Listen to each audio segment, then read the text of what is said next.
Husain ibn Ali. Nah, jadi dengan cara apapun. Nah, nanti kita lihat akhir kanan ada teror, saudara, itu merupakan bagian makar yang dilakukan oleh penguasa terhadap Ahlul Bait dan sahabat. Intinya Al-Husain menolak Muawiyah, apalagi Yazid. Dan karena tekanan-tekanan tadi, akhirnya Al-Husain hijrah dari Madinah ke Mekah karena makar Yazid. Jadi perlu Anda ketahui, begitu dapat surat Gubernur Madinah, Al-Walid, saudara, memanggil Sayyidina Husain untuk datang ke rumahnya. Kemudian Sayyidina Husain datang menyiapkan para sahabatnya. Sampai di rumah gubernur, Sayyidina Husain pesan, kalau nanti kalian lihat aku memberikan isyarat, kalau mereka berbuat macam-macam kepadaku, kalian masuk semua. Atau kalau kalian lihat di dalam ada terjadi hal-hal yang memang harus kita tindak, kalian masuk semua. Tapi kalau sebelum ada isyarat atau apapun, kalian jangan masuk. Kemudian masuklah Sayyidina Husain, bertemu dengan gubernur. Di sampingnya ada Marwan bin Hakam. Nah, di situ disampaikan oleh Al-Walid gubernur bahwa Muawiyah sudah wafat, bahwa putranya menggantikannya. Dan gubernur minta supaya Al-Husain memberikan baiat. Sayyidina Husain mengatakan, ya Walid, orang seperti aku ini tidak pantas memberikan baiat secara sembunyi-sembunyi. Jadi kalau kau ingin baiat dariku, kita lakukan di tempat terbuka. Al-Walid ini saudara, dia mendengar daripada apa pernyataan Husain tadi, dia setuju. Yang dia paham seolah-olah Sayyidina Husain ingin memberikan baiat di tempat yang terbuka. Tapi Marwan bin Hakam langsung membisikkannya, ya Walid, mumpung ada kesempatan, jangan kasih dia peluang, jangan kasih dia pulang sebelum dia baiat. Kalau dia menolak, bunuh. Ini pesan Marwan, saudara. Husain dengar. Sayyidina Husain nampak. Dia tunjuk Marwan, siapa yang membunuh aku? Kau atau dia? Jadi Sayyidina Husain bukan orang penakut, saudara. Akhirnya Al-Walid mengatakan kepada Marwan, wahai celaka kau Marwan, engkau suruh aku membunuh cucunya Rasulullah, kesayangannya Rasulullah. Wallah, tidak akan pernah aku melakukan. Jadi supaya ini Al-Walid ini cucu daripada Abu Sufyan, artinya sepupu daripada Yazid. Tapi nggak mau dia melakukan itu, sudah. Akhirnya dia biarkan Sayyidina Husain keluar dari ruangan tersebut, pulang ke rumah, mengasih kabar keluarga, suasana sudah tidak bagus. Akhirnya mereka semua hijrah ke Makkah. Begitu juga Abdullah ibn Zubair. Begitu Abdullah ibn Zubair mendengar peristiwa yang terjadi terhadap Husain, Abdullah ibn Zubair nggak mau dipanggil. Segera dia siapkan dirinya, keluarganya. Dia lebih dulu hijrah 1 malam daripada Husain. Jadi Abdullah ibn Zubair hijrah, dan Sayyidina Husain juga hijrah menuju Mekah, saudara. Nah, ini menjadi catatan sejarah. Artinya tekanan itu ada, nggak bisa kita tutup-tutupi. Itu makar, mau membunuh Husain, memaksa Husain, saudara. Padahal tidak ada wasiat dari Muawiyah seperti itu kepada Yazid. Ya, Muawiyah suruh minta itu baiatnya. Kalau dia nggak berontak, jangan disentuh. Kalau dia berontak, baru ditindak. Kalau sudah ditindak Husain kalah, maafkan. Khusus untuk Husain. Beda dengan Abdullah ibn Zubair. Kalau dia melawan, bunuh. Tapi yang terjadi kan di lapangan berbeda, sudah. Jadi jangan kaget, karena Yazid ini jadi khalifah umur baru 29 tahun. Masih sangat muda, saudara. Belum pengalaman, emosional.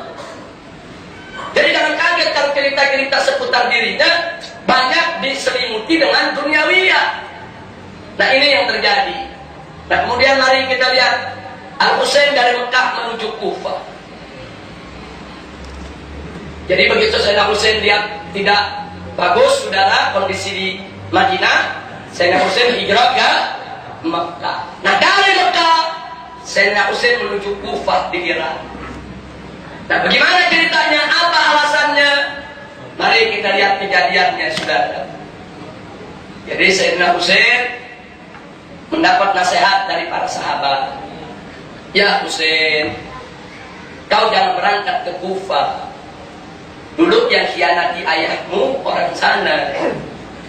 Dulu yang mengkhianati saudaramu Hasan orang sana juga. Kau jangan berangkat. Banyak sahabat yang kasih nasihat. Sayyidina Husain dengarkan baik-baik nasihat tersebut. Nah, kemudian kenapa Sayyidina Husain termotivasi untuk berangkat, saudara? Nanti akan kita jawab alasannya. Nah, Sayyidina Husain dikasih nasihat oleh banyak sahabat. Nah, kemudian Sayyidina Husain dapat surat dari tokoh-tokoh Kufah, kepala-kepala Qabail, yang nanti dalam peristiwa tragedi Karbala mereka ikut ngepung Sayyidina Husain. Sayyidina Husain sebutin satu-satu namanya, sudah. Nanti kita lihat nama-nama mereka, sudah. Nah, jadi kemudian apa yang terjadi? Orang-orang ini menyurati Al-Husain. Al-Husain termotivasi untuk berangkat, tapi nggak langsung berangkat karena banyak nasihat dari para sahabat. Hati-hati, ini ahlul kufar, ahlul qadar, berkhianat. Ini penduduknya suka banyak khianat. Hati-hati. Akhirnya Sayyidina Husain mengirim saudara sepupunya, yaitu Muslim ibn Aqil ibn Abi Thalib. Sudah, Muslim bin Aqil. Kenapa Muslim bin Aqil dipilih? Karena Muslim bin Aqil ini terkenal dengan cerdas, pandai, berani, piawai mengatur strategi. Sudah, berangkat Muslim bin Aqil. Singkat cerita, Muslim bin Aqil kasih kabar kepada Sayyidina Husain. Dia katakan, ya Husain, ternyata benar isi surat-surat itu. Di sini sudah ada 40.000 orang yang siap untuk memberikan baiat kepadamu, yang siap berjuang bersamamu. Ini yang ngambil utusan beliau, sudah. Makanya Sayyidina Husain di situ ada pilihan. Ini Yazid ini jadi khalifah kemunkar, wajib dirubah.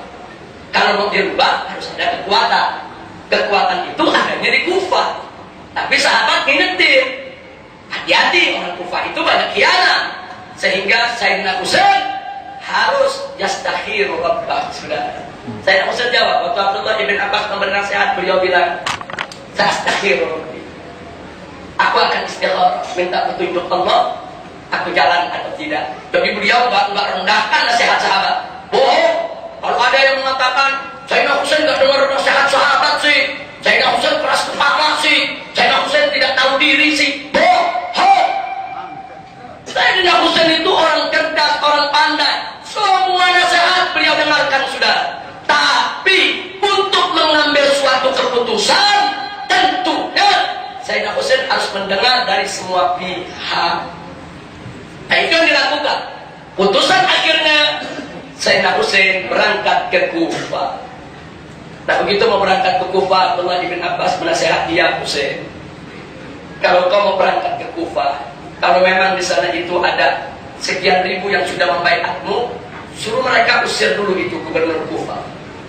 Kalau Kufah sudah mereka kuasai, kau berangkat. Tapi kalau masih ada orang Yazid yang menjadi gubernur di sana, yang megang kendali negeri, yang bisa menggerakkan pasukan, kau jangan berangkat, ya Husain. Kau jangan berangkat. Kemudian kata Abdullah ibn Abbas, andai kata pun kau betul-betul berangkat, jangan kau ajak keluargamu yang perempuan. Jangan kau biarkan anak-anak perempuan ini nanti melihat bagaimana mereka memperlakukan engkau. Abdullah ibn Abbas sudah tidak percaya sama Ahlul Kufah, sudah. Tapi akhirnya kesimpulan akhir itu tadi yang saya sampaikan, bahwa nasihat sahabat tidak lain dan tidak bukan khawatir atas keselamatan Al-Husain dan keluarga. Nah, sementara berita Muslim bin Aqil, nah, ini riwayatnya macam-macam. Ada yang bilang 12.000, ada yang bilang 15.000, ada yang bilang 40.000. Ini angka, saudara. Angka-angka ini, saudara, masing-masing punya riwayat. Intinya, pokoknya di sana ada ribuan yang siap untuk memberikan baiat kepada Sayyidina Husain ibn Ali ibn Abi Thalib radhiyallahu taala anhu wa arda wa radhiyallahu an walidayhi. Nah, kemudian akhirnya berangkat ke Kufah bersama kerabat dan 7 sahabat, saudara. 32 berkuda, 40 orang berjalan kaki, saudara. Mereka inilah yang berangkat ke Kufah. Nah, saudara, jadi alasannya kenapa Al-Husain tetap berangkat? Karena Al-Husain menerima dukungan dari ahli Kufah yang kemudian dikuatkan oleh berita dari Muslim bin Aqil bin Abi Thalib, saudara. Beliau berangkat. Nah, sekarang yang jadi pertanyaannya, saudara, Sayyidina Husain udah dikasih nasihat kenapa tetap berangkat. Jadi ada orang-orang yang fikulu bikin marad, saudara, langsung nuduh Sayyidina Husain keras kepala, nggak dengar nasihat. Sayyidina Husain nih orangnya nggak bisa diatur, sok berani. Nah, ini nggak betul. Itu pandangan-pandangan, bukan pandangan Ahlus Sunnah wal Jamaah, saudara. Sekarang mari kita lihat apa alasan Al-Husain melawan Yazid, saudara. Satu, karena taghyirul munkar adalah min wajibatil Islam, yaitu merubah kemungkaran hukumnya adalah wajib. Jadi kalau tidak ada merubah kemungkaran tersebut, seluruh umat Islam berdosa. Yazid ini akhlaknya tidak baik, suka menenggak minuman keras, berjudi, sebagaimana dinyatakan oleh banyak ulama, saudara. Terus orang satu negeri nggak ada yang berusaha untuk mengingkarinya. Satu negeri dosa semua, saudara. Maka itu Al-Husain sebagai seorang cucu Nabi, sebagai salah seorang tokoh Ahlul Bait, sebagai Sayyidus Syababi Ahlul Jannah, sudah semestinya ada di barisan paling depan untuk merubah kemungkaran tersebut, saudara. Nah, kalau keluarga Nabi udah nggak mau merubah, bagaimana di luar keluarga Nabi mau merubah, saudara? Keluarga Nabi yang harus menjadi qudwah, menjadi uswah. Jadi, nahi munkar adalah wajib. Tapi Sayyidina Husain juga tahu diri. Nahi munkar untuk merubah khalifah yang rusak ini mesti ada kekuatan. Mana bisa Sayyidina Husain mau merubah sendirian, sudah? Beliau bukan orang bodoh, beliau bukan orang yang dengan mudah menyerahkan diri untuk dibunuh. Karena itu beliau ingin tegakkan untuk melakukan nahi munkar, dan beliau sadar betul mesti ada kekuatan. Kekuatan itu beliau dapatkan dari Kufah, saudara. Dari mana beliau tahu? Surat-surat tadi. Muslim bin Aqil yang kasih kabar, sudah melalui investigasi. Enggak salah. Tahu Sayyidina Husain kemudian melihat, aku harus berangkat. Bukan Sayyidina Husain keras kepala kepada para sahabat. Sayyidina Husain, saudara, melihat tidak ada alasan bagi dirinya untuk lari dan tanggung jawab menegakkan amar ma'ruf nahi munkar. Nah, ini yang mesti kita pahami, saudara. Melawan ketidakadilan, melawan kesewenangan, melawan kezaliman, melawan kemungkaran adalah kewajiban atas tiap umat Islam, apalagi atas keluarga Nabi kita Muhammad sallallahu alaihi wasallam.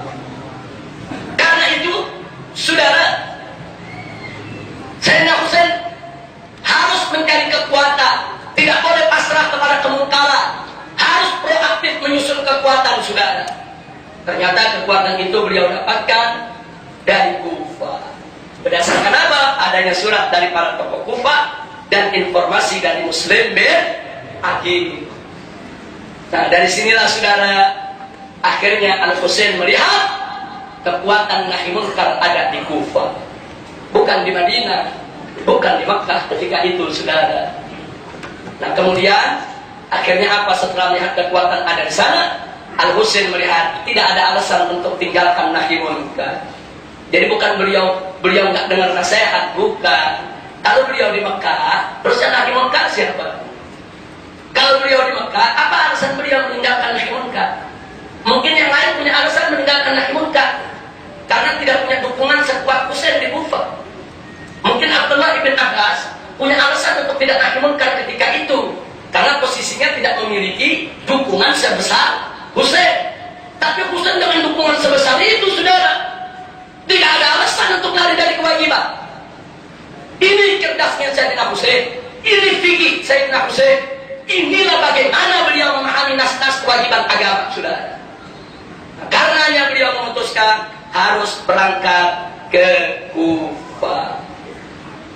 Nah, jadi sengaja alasan Muawiyah, alasan Yazid, alasan Al-Husain, alasan semua sengaja saya paparkan sudah supaya kita dapat semua